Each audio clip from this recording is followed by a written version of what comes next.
오늘 오후의 말씀은 이동원 목사와 함께 걷는 철로역정 10번째 영적 지도에 관해서 살펴보려고 합니다.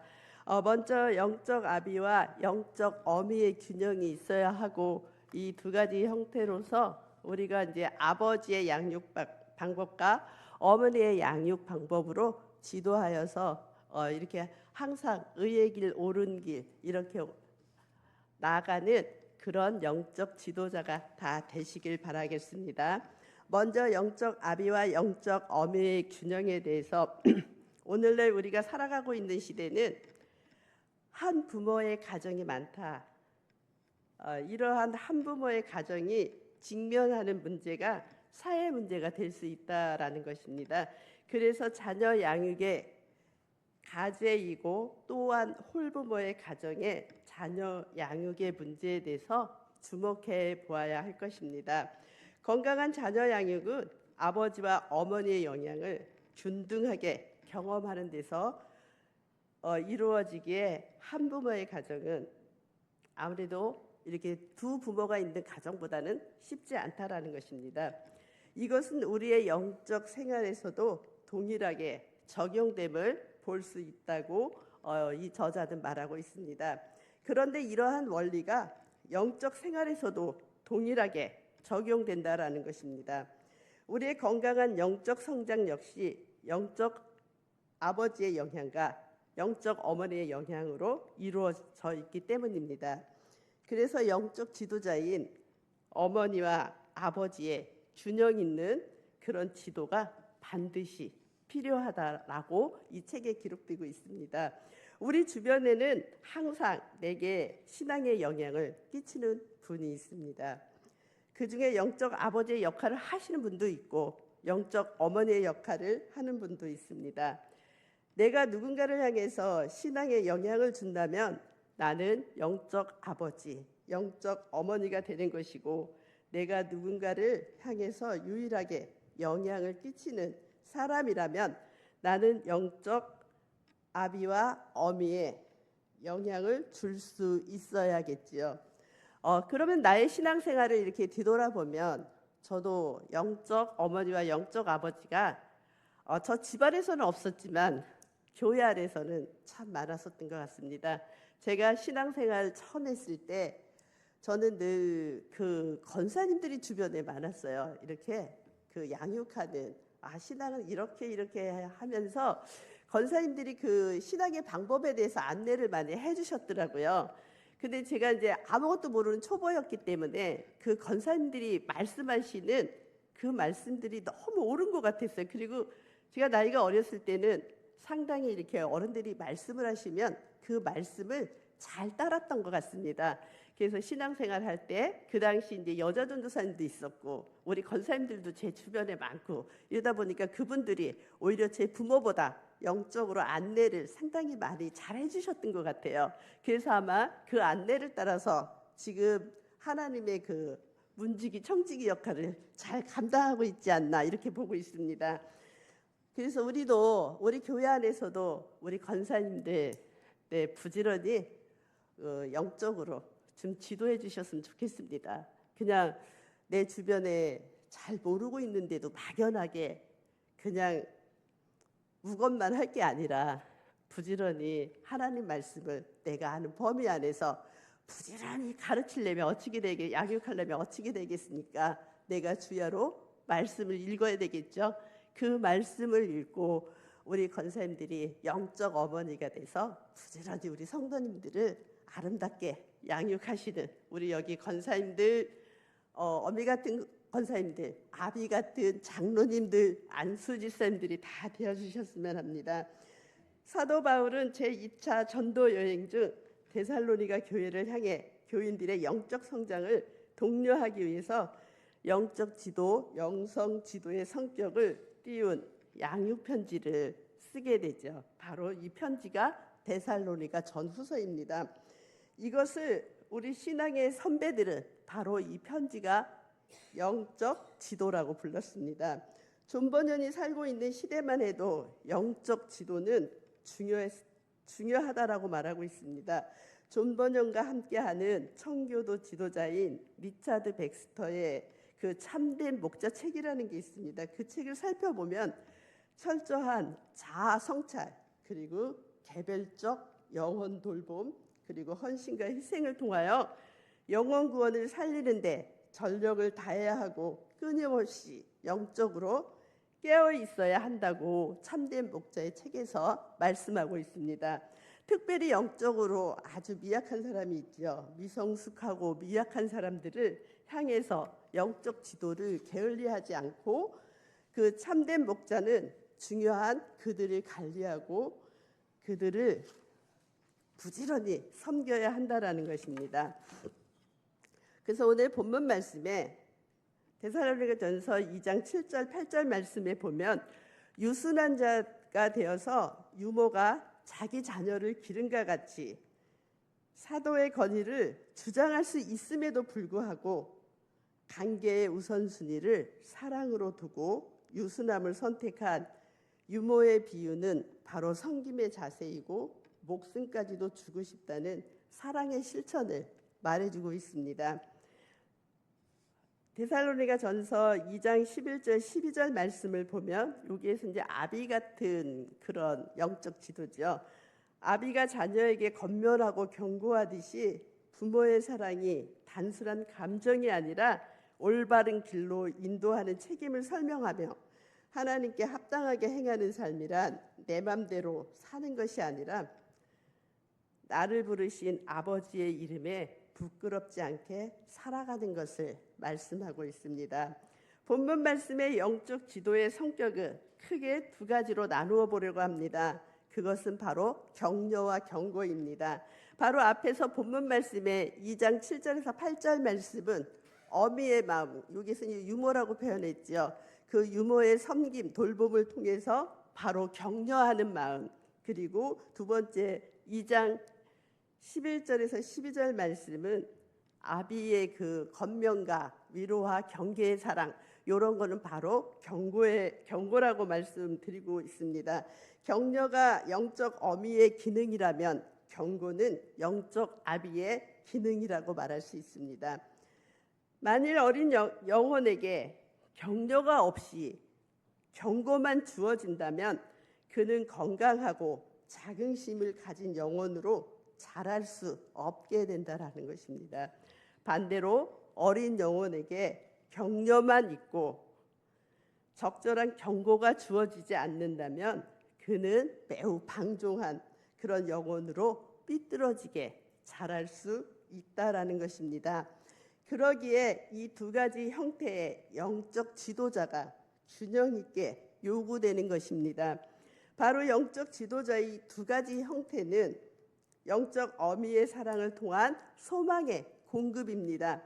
영적 자녀를 양육하는 유모의 심정을 아주 7절에서 8절 잘 말씀하고 있죠. 여기에서 유모는 단순히 돈을 받고 아이를 돌보는 고용인을 넘어서 자신의 젖을 먹여 아이를 키우는 친어머니 같은 그런 존재를 뜻하고 있습니다. 어머니는 아이의 약함, 실수를 다 품어주고 오직 아이가 자라나는 것만을 기쁨으로 삼습니다.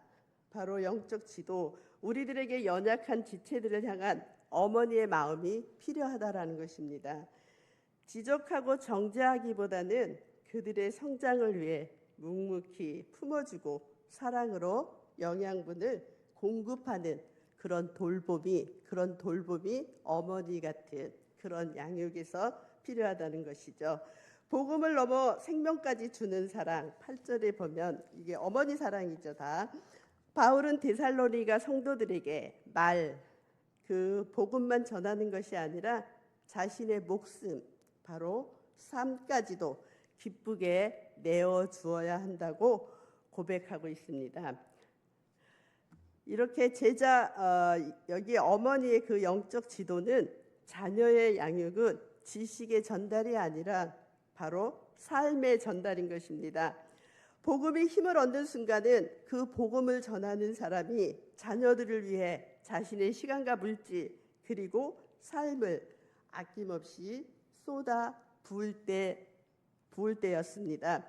그 사랑은 자신의 희생만으로 그친 사랑이 아니라 자녀들의 미래를 열기 위한 사랑임을 잊지 말아야 할 것입니다. 그래서 사도 바울은 사랑의 수고와 함께 데살로니가 성도들에게 보고 싶어 한 것이 바로 소망이었습니다. 너희 믿음의 역사와 사랑의 수고와 소망의 인내를 우리 하나님 아버지 앞에서 끊임없이 기억함이니 하고 데살로니가전서 1장 3절 말씀에 기록하고 있습니다. 우리가 보통 믿음, 사랑, 소망 이 단어는 성경에서 굉장히 많이 여기저기 나와 있죠. 고린도전서 13장에도 바로 믿음, 소망, 사랑 이렇게 나오죠. 근데 우리 오늘 데살로니가 전서에서는 믿음의 역사 붙어 있죠. 그리고 사랑의 수고, 그리고 소망의 인내 이렇게 두 단어가 이렇게 하나하나씩 붙어 있습니다. 여기서 믿음의 역사란 바로 믿음은 행함으로 연결돼야 돼요. 그래서 역사가 이루어지는 거죠. 그래서 믿음은 움직이는 것이다. 그래서 믿음의 역사는 바로 예수님의 사랑이 실천되어서 그 사랑의 수고, 사랑에도 수고가 따라야 돼요. 제가 어느 날 마음으로는 이제 사랑을 하잖아요. 사람이 사랑을 하면 뭐가 주고 싶잖아요. 주고 싶은데 그 주는 물건이 너무 무거운 거예요. 그래서 무거워서 마음은 주고 싶었는데 무겁고 가져가려니까 이게 힘이 든 거예요. 근데 우리 부목사님 한 분이 그러더라고요. 사랑에는 수고가 따라야지요. 제가 그 말에 용기를 얻고 그 무거운 것을 나누어 드렸던 기억이 있습니다. 그렇죠. 사랑에는 땀 흘리는 수고가 있어야 합니다. 우리가 막연하게 사랑한다, 입술로 사랑한다 하지만 사랑한다 하면은 그 수고까지 아끼지 않고 드려야 돼. 그 자꾸 사랑하면 어찌게 돼요? 뭔가 주고 싶어요. 그냥 막 나만 먹고 이러고 싶지 않잖아요. 나누어 주고 싶고 이러죠. 바로 우리가 내가 사랑하고 있다. 이 근거는 자꾸 주고 싶은 거, 그 주고 싶은데 그 수고가 따른다는 거죠. 그 수고까지 아끼지 않고 사랑을 실천하는 우리들이 됐으면 합니다. 바로 소망의 인내가 어떤 겁니까? 소망의 인내에서 가장 중요한 게 뭘까요? 끝까지 버티는 겁니다. 잘 버티면 소망을 갖고 버텨야 되겠지. 소망 없이 죽음을 갖고 버티는 사람은 없을 거라고 봅니다. 바로 소망을 갖고 내가 지금 현재 보이질 않지만 장차 그 이루어질 것을 보고 나가는 것. 그래서 소망의 인내가 필요한데 그 인내는 버티는 것이다. 저는 이렇게 요약해 보았습니다. 그래서 이 생명의 말씀, 이 약속의 말씀이 내게 사랑의 수고를 하게 되고 또한 이 사랑의 수고가 힘이 되고 장차 소망의 인내까지 사랑의 수고가 있어야 소망의 인내까지 가는데 어려움이 없습니다. 그래서 우리가 믿음으로 일하고 사랑으로 수고하고 소망으로 버티어서 믿음의 본이 되어지는 우리 모두가 되었으면 합니다. 우리는 존 버전의 순례자 크리스천에게 해석자의 집에서 이런 소망의 인내를 공급하고자 한 것을 볼 수 있습니다. 해석자가 벽난로에 있는 방에 이어 크리스천을 인도한 것은 멋진 궁궐, 창중하고 아름답고 화려한 궁궐이었다. 문제는 궁궐 문 앞에 중무장한 군인들의 출입을 막고 있다는 것. 그런데 갑자기 한 사나이가 칼과 투구를 쓰고 용감하게 길을 열자 궁궐문이 열리고 성벽 위로부터 합창이 울려 퍼졌죠. 이 용감한 사나이가 궁궐문을 통과하자 그에게 금옷이 입혀집니다. 제자들에게 마음을 굳게 하며 믿음에 머물러 있으라 권하고 또 우리가 하나님 나라에 들어가려면 많은 환난을 겪어야 할 것이다 라고 기록하고 있습니다. 이는 사랑을 통한 소망의 인내를 공급하는 것입니다. 소망을 바라보며 길을 가라는 그 격려가 뜨겁게 느껴집니까? 이제 가던 길을 계속 가겠습니다. 그러자 해석자는 아직 가면 안 된다며 더 보여줄 것이 있다고 말하면서 영적 지도가 아직도 끝나지 않았다는 것. 크리스천이 해석자의 집에서 보게 될 나머지의 영적 지도는 경고의 메시지였습니다. 영적 아비의 훈계를 통한 경계의 교훈입니다. 사도 바울은 데살로니가 성도들에게 영적 어미로만 남기보다는 건강한 영적 성장을 위해 영적 아비의 역할을 기꺼이 감당해야 한다라고 말씀하고 있습니다. 너희도 아는 바와 같이 우리가 너희 각 사람에게 아버지와 자기 자녀에게 하듯 권면하고 위로하고 경계하노라, 이렇게 데살로니가 전서 2장 11절 말씀에 기록되어 있지요. 바로 권면과 경계가 필요한 이유는 하나님 나라에 영광스럽게 입성하기 위해서입니다. 그래서 때로는 권면과 경계는 힘들고 아프지만 우리에게 꼭 필요하다라는 것입니다. 왜입니까? 바로 권면과 경계가 영적 중심을 잡아주기 때문인 것입니다. 해석자의 집에서 우리는 두 가지 경계의 그림을 접하게 됩니다. 네, 철장에 갇혀 있는 저 모습을 보게 되죠. 칠흑처럼 캄캄한 방에서 슬픈 얼굴을 하고 고개를 숙인 채 땅만 쳐다보고 있습니다. 크리스천은 그에게 묻습니다. 댁은 누구이냐고. 그랬더니 대답하죠.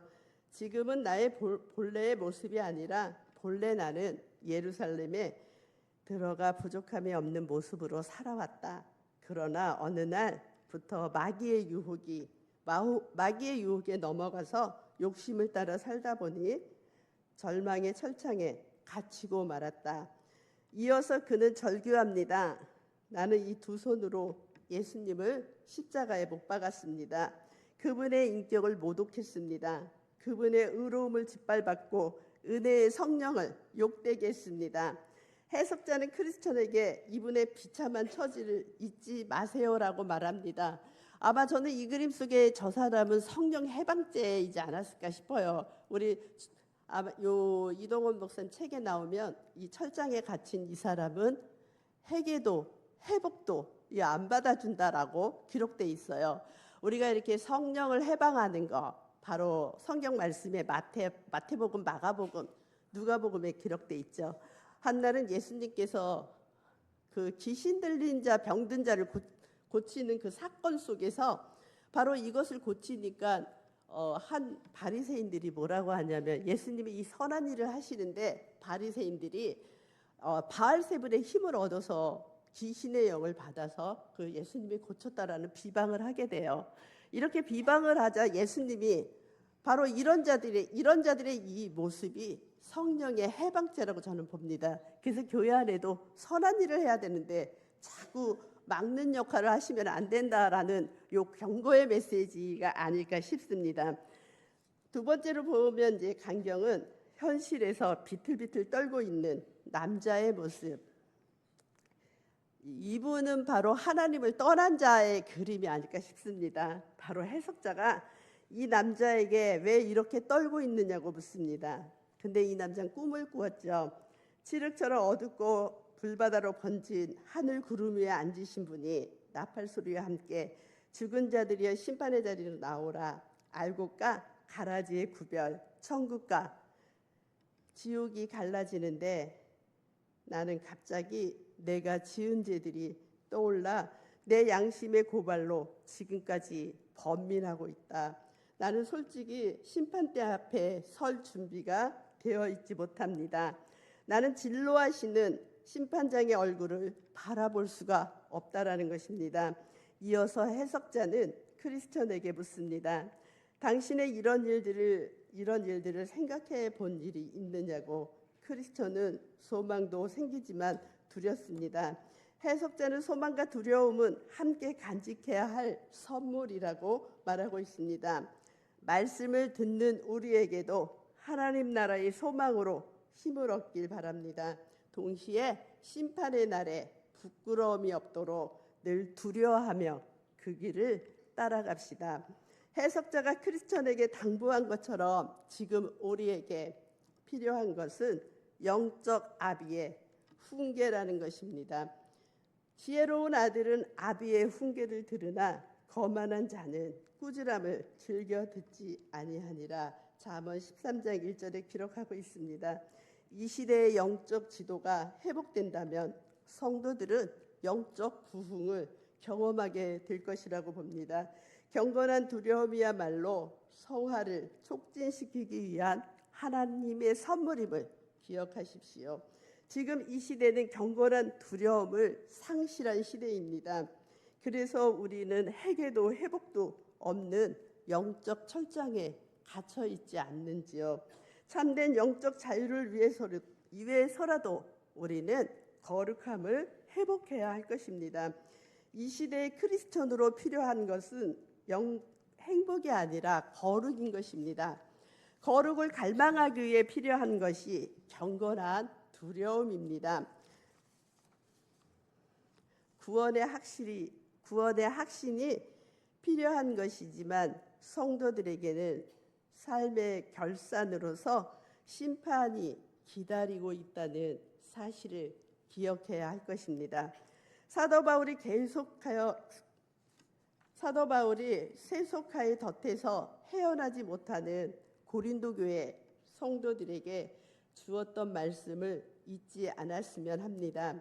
그런즉 사랑하는 자들아, 이 약속을 가진 우리는 하나님을 두려워하는 가운데서 거룩함을 온전히 이루어 육과 영과 온갖 더러운 곳에서 자신을 깨끗게 하라. 고린도후서 7장 1절 기록하고 있습니다.